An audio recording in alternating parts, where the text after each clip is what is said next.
√2 का मान ज्ञात कीजिए। ठीक है, √2 का मान ज्ञात कीजिए। तो आज सर्वप्रथम हम लोग √2 का मान पढ़ेंगे कैसे निकाला जाता है। ठीक है, उसके साथ साथ जैसे √2 है, √3 है, √5 है, √6 है, √7 है और √8 है।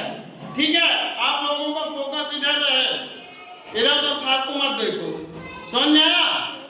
तो इसमें क्या होता है, ये एक ऐसा मान है जैसे मैंने आप लोगों से ऑलरेडी पहले बता चुका हूं कि आप 9th में जाएंगे, 10 में जाएंगे, ठीक है, 9 में जाएंगे या 10 में जाएंगे या 11 में जाएंगे या 12 में जाएंगे, अनलिमिटेड मैथ कभी मतलब किसी समय तक आप पढ़ेंगे। ये मान आपको बहुत जरूरी है और ये मान आपको मिलेगा।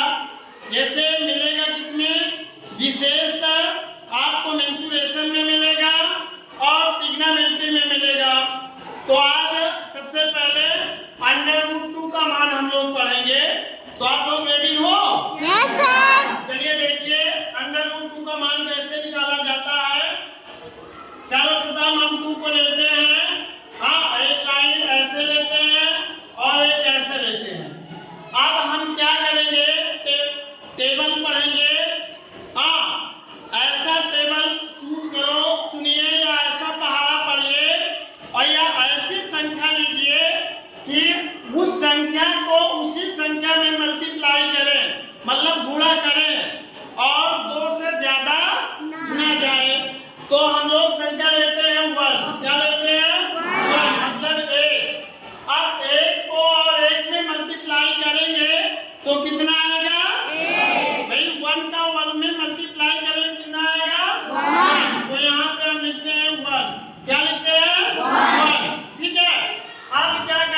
पढ़ा लिए?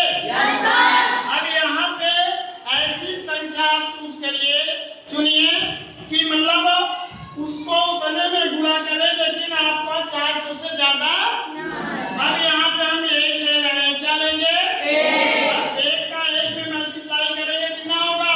1 का 1 में करेंगे कितना होगा?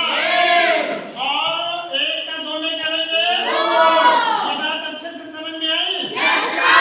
फिर वही प्रक्रिया यहाँ पे प्लस और यहाँ पे माइनस।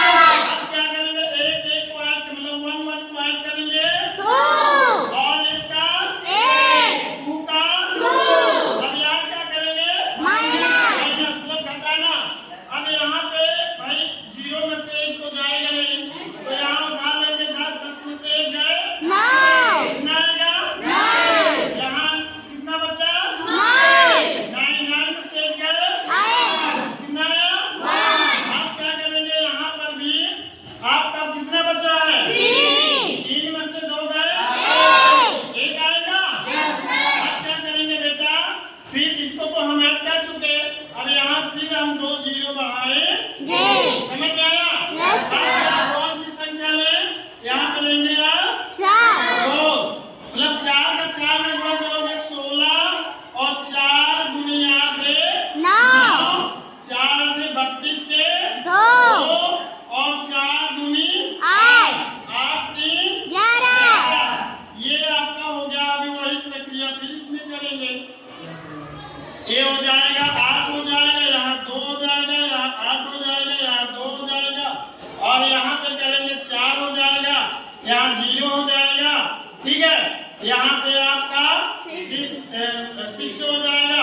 बस अब ये संख्या, ये लास्ट वाली संख्या उतारे हैं, फिर ये वाली संख्या उतार लेंगे, फिर ये वाली संख्या उतार लेंगे, फिर ये वाली संख्या उतार लेंगे। ये बात अच्छे से समझ में आई? सबको? तो यही प्रक्रिया, यही विधि द्वारा हम √2, √3, √5, √6, √8, 7 और √8 का मान निकाल सकते हैं। आप लोग रेडी? मतलब अच्छे से समझ में आ गया?